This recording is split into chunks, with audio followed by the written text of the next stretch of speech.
ಸ್ನೇಹಿತರೆ ನಮಸ್ಕಾರ. ವೇಗವಾಗಿ ಯೋಚಿಸಿ, ಸ್ಪಷ್ಟವಾಗಿ ಮಾತನಾಡಿ. ವೇಗವಾಗಿ ಯೋಚಿಸೋದಲ್ಲಿ ಮನಸ್ಸು ಮನಸ್ಸು ಅಂದರೆ ಅಲ್ಲಿ ಬ್ರೈನು. ಈ ಬ್ರೈನ್ನ ಆಕ್ಟಿವೇಟ್ ಮಾಡ್ಕೊಳ್ಳಿ ಫಸ್ಟು.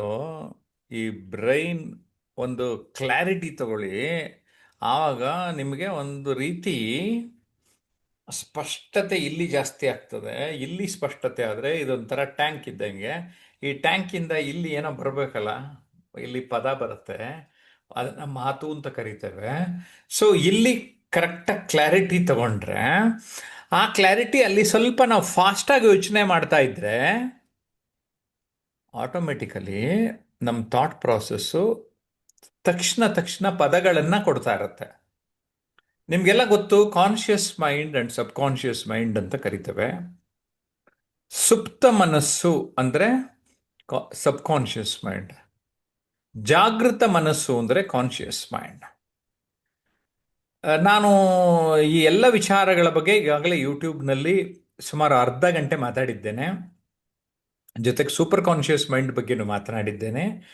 ಆ ವಿಡಿಯೋಗಳನ್ನು ನೋಡ್ಕೊಳ್ಳಿ, ನಿಮಗೆ ಮಾಹಿತಿ ಸಿಗ್ತದೆ. ಯಾಕೆಂದರೆ ಇಲ್ಲಿ ಈ ವಿಷಯಕ್ಕೆ ಹೆಚ್ಚು ನಾನು ಒತ್ತು ಕೊಡಬೇಕಾಗಿದೆ. ಸ್ಪೀಡಾಗಿ ನಾನು ಯೋಚನೆ ಮಾಡಬೇಕು ಅಂದರೆ ನನ್ನ ಥಾಟ್ ಪ್ರಾಸೆಸ್, ನನ್ನ ಥಿಂಕ್ ಟ್ಯಾಂಕ್, ಟ್ರೆಷರಿ, ಅದು ಮೈಂಡ್. ಆ ಮೈಂಡ್ನ ಆಕ್ಟಿವೇಟ್ ಮಾಡ್ಕೊಳ್ಳಿ, ಥಾಟ್ ಪ್ರಾಸೆಸ್ಸನ್ನು ಸ್ಪೀಡ್ ಮಾಡ್ಕೊಳ್ಳಿ. ನಿಮಗೆ ಸ್ಪಷ್ಟವಾಗಿ ಮಾತನಾಡೋದಕ್ಕೆ ಅವಕಾಶ ಸಿಗುತ್ತೆ ಅನ್ನೋದು ನನ್ನ ಭಾವನೆ. ಸ್ನೇಹಿತರೆ, ಮಾತಾಡಲೇಬೇಕು, ಮಾತಾಡೋ ಮುಂಚೆ ಯೋಚನೆ ಮಾಡಲೇಬೇಕು. ಸೊ ಯೋಚಿಸೋದು ಮತ್ತು ಮಾತನಾಡುವುದು ಎರಡಕ್ಕೂ ಸಂಬಂಧ ಇದೆ ಅನ್ನೋದನ್ನು ಕೂಡ ನಾವಿಲ್ಲಿ ನಿಮಗೆ ಅರ್ಥ ಮಾಡಿಸ್ತಾ ಇದ್ದೇವೆ. ಸೊ ನೀವೆಲ್ಲ ವೇಗವಾಗಿ ಯೋಚಿಸಬೇಕು, ಸ್ಪಷ್ಟವಾಗಿ ಮಾತನಾಡಬೇಕು. ನಮ್ಮ ಆನ್ಲೈನ್ ಕ್ಲಾಸ್ ಸ್ಟೂಡೆಂಟ್ಸ್ ಒಬ್ಬೊಬ್ರು ಏನು ಮಾತಾಡ್ತಾರೆ, ಇದ್ರ ಬಗ್ಗೆ ಏನು ಹೇಳ್ತಾರೆ ಕೇಳೋಣ. ವಿಕಾಸ್ ಹೇಳಿ. ನಮಸ್ಕಾರಗಳು ಸರ್. ಇವತ್ತಿನ ಚರ್ಚಾ ವಿಷಯಕ್ಕೆ ನಮ್ಗೆ ಹೇಳಲಿಕ್ಕೆ ಅವಕಾಶ ಕೊಟ್ಟಿರೋದು ವೇಗವಾಗಿ ಯೋಚಿಸಿ ಸ್ಪಷ್ಟವಾಗಿ ಮಾತಾಡಿ ಅಂತ, ಥಿಂಕ್ ಫಾಸ್ಟರ್ ಸ್ಪೀಚ್ ಕ್ಲಿಯರರ್ ಆಗಿ ಹೇಳಲಿಕ್ಕೆ ನಮ್ಗೆ ಅವಕಾಶ ಕೊಟ್ಟಿದ್ದೀರಿ ಸರ್. ನಾವು ಈ ವಿಚಾರದಲ್ಲಿ ಪ್ರತಿದಿನ ನಾವು ದಿನಪತ್ರಿಕೆಯಲ್ಲಿ ಲೇಖನ ಅಥವಾ ಪುಸ್ತಕಗಳನ್ನ ಓದಿದ್ರೆ ನಮ್ಮ ಶಬ್ದಕೋಶಗಳನ್ನ ಹೆಚ್ಚಾಗಿ ಬಳಸಿ ನಾವು ಫಾಸ್ಟ್ ಆಗಿ ಮಾತಾಡ್ಬೋದು ಅಂತ ಹೇಳ್ಬೋದು. ಹಾಗೆ ಬೇರೆ ಯೂಟ್ಯೂಬ್ಗಳ ಮುಖಾಂತರ ಎಲ್ಲ ಬೇರೆಯವರು ಭಾಷಣಗಳನ್ನ ಅವರು ಹೇಳೋದನ್ನ ನಾವು ಕೇಳಿಸ್ಕೊಂಡು ಅವ್ರ ಗಮನ ಅವರನ್ನ ಶೈಲಿಯಲ್ಲಿ ಯಾವ ರೀತಿ ಉಚ್ಚಾರಣೆಗಳನ್ನ ಗಮನಿಸಿ ಅವ್ರು ಮಾತಾಡ್ತಾರೆ ಅಂತ ತಿಳ್ಕೊಂಡು ನಾವು ಮಾತಾಡ್ಬೇಕಾಗುತ್ತದೆ. ಹಾಗೆ ಮಾತನಾಡುವ ಮೊದಲು ಒಂದು ಕ್ಷಣ ಯೋಚಿಸಿ ನಂತರ ಪದಗಳನ್ನು ಜೋಡಿಸ್ಬೋದು. ಫಾಸ್ಟ್ ಆಗಿ ಯಾವ ರೀತಿಯಾಗಿ ಪದಗಳನ್ನು ಯೋಚಿಸಿ ಮಾತಾಡ್ಬೋದು ಅಂತ ಹೇಳಲಿಕ್ಕೆ ಬಯಸ್ತೀನಿ ಸರ್. ಹಾಗೆ ಮನ ಬಂದಂತೆ ಮಾತಾಡೋ ಬದಲು ಒಂದು ಚೌಕಟ್ಟಿನಲ್ಲಿ ಬಳಸಿ, ಏನಾದ್ರೂ ಆ ಒಂದು ಸಮಸ್ಯೆ ಇದೆ ಅಂತಂದ್ರೆ ಆ ಸಮಸ್ಯೆನ ಪರಿಹಾರ ಹೇಗ್ ಮಾಡ್ಕೋಬೇಕು, ಅದರಿಂದ ಪ್ರಯೋಜನ ಹೇಗ್ ಬರುತ್ತೆ, ಆ ವಿಷಯಗಳನ್ನ ತಿಳಿಸಿ ನಂತರ ಪರಿಹಾರ ಮತ್ತು ಅದರ ಲಾಭಗಳನ್ನ ನಾವು ವಿವರಿಸ್ಕೊಂಡ ನಂತರ ತುಂಬಾ ಫಾಸ್ಟ್ ಆಗಿ ಕ್ಲಿಯರ್ ಆಗಿ ಅಚ್ಚುಕಟ್ಟಾಗಿ ಹೇಳ್ಬೋದು ಅಂತ ನನ್ನ ಮಾತುಗಳಲ್ಲಿ ಹೇಳಲಿಕ್ಕೆ ಅವಕಾಶ ಕೊಟ್ಟಿದ್ದು ಧನ್ಯವಾದಗಳು ಸರ್. ಓಕೆ, ರಾಜೇಂದ್ರ ಅವರೇ ತಮ್ಮ ಅನಿಸಿಕೆ ತಿಳಿಸಿ. ನಮಸ್ತೆ. ಇವತ್ತಿನ ಟಾಪಿಕ್ ವೇಗವಾಗಿ ಯೋಚಿಸಿ ಮತ್ತು ಕ್ಲಾರಿಟಿಯಾಗಿ ಮಾತನಾಡಿ, ಸ್ಪಷ್ಟವಾಗಿ ಮಾತನಾಡಿ. ಸೊ ನಾವು ಅಂದ್ಕೊಳ್ತೀವಿ ನನಗೆ ಕಾನ್ಫಿಡೆನ್ಸ್ ಇಲ್ಲ, ಆದರೆ ಸತ್ಯ ಏನಂದ್ರೆ ನಮ್ಮಲ್ಲಿ ಸ್ಪಷ್ಟತೆ ಇರಲ್ಲ. ನಮ್ಗೆಲ್ಲ ಗೊತ್ತಿದ್ರು ನಮ್ಮಲ್ಲಿ ಆತ್ಮವಿಶ್ವಾಸ ಕಡಿಮೆ ಇರ್ತದೆ. ಯಾಕೆಂದ್ರೆ ಅದನ್ನ ಬರಬೇಕು ಅಂದ್ರೆ ನಾವು ನಮ್ಮ ಮನಸ್ಸಿನಲ್ಲಿ ಅನೇಕ ಯೋಚನೆಗಳು ಬರ್ತಾ ಇರ್ತದೆ, ಬಟ್ ಅದನ್ನ ಸ್ಟ್ರಕ್ಚರ್ ಆಗಿ ಹೇಗೆ ವ್ಯಕ್ತಪಡಿಸ್ಬೇಕು ಅನ್ನೋದು ಬರಲ್ಲ. ಸೊ ನಾವು ವೇಗವಾಗಿ ಯೋಚಿಸಿದ್ರು ಸ್ಪಷ್ಟವಾಗಿ ಕ್ಲಾರಿಟಿಯಾಗಿ ಮಾತಾಡ್ಬೇಕು ಅಂದ್ರ ಅದ್ರದ್ದು ಅಭ್ಯಾಸದಿಂದನೇ ಬರೋದು. ಫಾರ್ ಎಕ್ಸಾಂಪಲ್, ನಾವು ಮೀಟಿಂಗ್ ಅಲ್ಲಿ ಇದ್ದಾಗ ನಮ್ಗೆ ಎಲ್ಲ ಆನ್ಸರ್ ಗೊತ್ತಿರ್ತದೆ, ಬಟ್ ನಾವು ಅದನ್ನ ಸ್ಪಷ್ಟವಾಗಿ ಆರ್ಗನೈಸ್ ಆಗಿ ನಾವು ಪ್ರೆಸೆಂಟ್ ಮಾಡಲಿಲ್ಲ ಅಂದ್ರ ನಾವು ಕ್ಲಾರಿಟಿ ಕೊಟ್ಟಿಲ್ಲ ಅಂದ್ರೆ ನಮ್ಮ ಮೈಂಡ್ ಅಲ್ಲಿ ಸ್ಟ್ರಕ್ಚರ್ ಆಗಿ ನಾವು ಮಾಡಲಿಲ್ಲ ಅಂದಾಗ ಅದನ್ನ ನಾವು ಹೇಳಕ್ಕಾಗಲ್ಲ. ಸೊ ಇಫ್ ನಾವ್ ಅದನ್ನ 3 ಪಾರ್ಟ್ ಆಗಿ ಡಿವೈಡ್ ಮಾಡಿದ್ರ, root cause, impact, action, so ಅವಾಗ ನಮಗೆ ಫ್ಲೋ ಬರ್ತದೆ. ವೇಗವಾಗಿ ಯೋಚಿಸಿ ಸ್ಪಷ್ಟವಾಗಿ ಕ್ಲಾರಿಟಿಯಾಗಿ ಮಾತಾಡಿದಾಗ ಬೇರೆಯವ್ರಿಗೂ ಅರ್ಥ ಆಗ್ತದೆ ಅಂತ ಹೇಳೋದು ಪಡಿಸ್ತೀನಿ ಸರ್. ಓಕೆ, ಸ್ಪಷ್ಟ ಮನಸ್ಸು ಮತ್ತು ಸ್ಪಷ್ಟ ಮಾತು, ಸ್ಪಷ್ಟ ಯಶಸ್ಸು ಸಿಗ್ತದೆ ಸರ್ ಇವೆರಡಿದ್ದ. Okay, good. ಈಗ ನಮ್ಮ ಜೊತೆ ಸುದರ್ಶನ್ ಇದ್ದಾರೆ. ಸುದರ್ಶನ್, ತಮ್ಮ ಅನಿಸಿಕೆ ತಿಳಿಸಿ. ವೇಗವಾಗಿ ಯೋಚಿಸಿ ಸ್ಪಷ್ಟವಾಗಿ ಮಾತಾಡಿ. ಆ ನಮ್ಮೆಲ್ರ ಜೀವನದಲ್ಲಿ ಬಹಳಷ್ಟು ಸಾರಿ ಅವಕಾಶಗಳು ಬಂದಿರತ್ತೆ. ಆ ಹ್ಮ್ ಅವಕಾಶಗಳು ಏನಾದ್ರೂ ಯಾವಾಗಾದ್ರೂ ನಾನ್ ಬರ್ತಾ ಇದ್ದೀನಿ ಅಂತ ಓಕೆ ಹೇಳ್ಬಿಟ್ಟು ಎಲ್ಲ ಹೇಳಿ ಆ ರೀತಿ ಏನಾದ್ರೂ ಬಂದಿರತ್ತಾ? ಇಲ್ಲ. ಯಾವಾಗ್ಲೂ ಇಲ್ಲ ಆ ರೀತಿ ಬರೋದಕ್ಕೆ ಸಾಧ್ಯ ಇಲ್ಲ. ಓಕೆ ಆದ್ರೆ ಆ ಅವಕಾಶ ಬಂದಾಗ ನಮ್ಮ ಯೋಚನೆ ನಿಧಾನವಾಗಿತ್ತು ಅಂದ್ರೆ ಆ ಹ್ಮ್ ಅವಕಾಶ ಕೈ ತಪ್ಪೋ ಸಾಧ್ಯತೆ ಬಹಳಷ್ಟು ಜಾಸ್ತಿ ಇರತ್ತೆ. ಆ ಓಕೆ ನೀವ್ ಗಮನಿಸಿರ್ಬಹುದು. ವೇಗವಾಗಿ ಮಾತಾಡೋರು ಯಾವತ್ತೂ ಆ ವ್ಯಕ್ತಿ ಜಾಸ್ತಿ ಗಾಬರಿ ಆಗೋದಿಲ್ಲ. ಮೊದ್ಲು ಅವರು ಯೋಚನೆ ಮಾಡ್ತಾರೆ. ಆ ಸಮಸ್ಯೆಯನ್ನ ನೋಡ್ತಾರೆ. ನೋಡಿ ಅನಲೈಸ್ ಮಾಡ್ತಾರೆ. ಆ ಅನಲೈಸ್ ಮಾಡಿ ತಕ್ಷಣ ಆ ಸೊಲ್ಯೂಷನ್‌ನ ಕಂಡುಹಿಡ್ಕೊಂಡ್ಬಿಡ್ತಾರೆ. ಇದಕ್ಕೆ ಅದು ಹೇಗೆ ಕಂಡುಹಿಡ್ಕೊಳ್ತಾರೆ ಅನ್ನೋದಕ್ಕೆ ಅದೊಂದು ಸೈಂಟಿಫಿಕ್ ಮೆಥಡ್ ಕೂಡ ಇದೆ. ಅದಕ್ಕೊಂದು ಸ್ಟಾಪ್ ಅಂತೇಳಿ ಹೇಳ್ಬಿಟ್ಟು. STOP. S stop. T take a breath ಅಂದ್ರೆ ಒಂದ್ ಸ್ವಲ್ಪ ಉಸಿರಾಡಿ. ಆಮೇಲೆ ಅಬ್ಸರ್ವ್ ಏನಿದೆ ಅದನ್ನ ಅಬ್ಸರ್ವ್ ಮಾಡಿ. ನೆಕ್ಸ್ಟ್ ಪಿ ಪ್ರೊಸೀಡ್ ಮೈಂಡ್‌ಫುಲ್ಲಿ ಅಂತ ಬರುತ್ತೆ. ಸಮಾಧಾನವಾಗಿ ಮುನ್ನುಗ್ಗಿ ಅಂತೇಳಿ.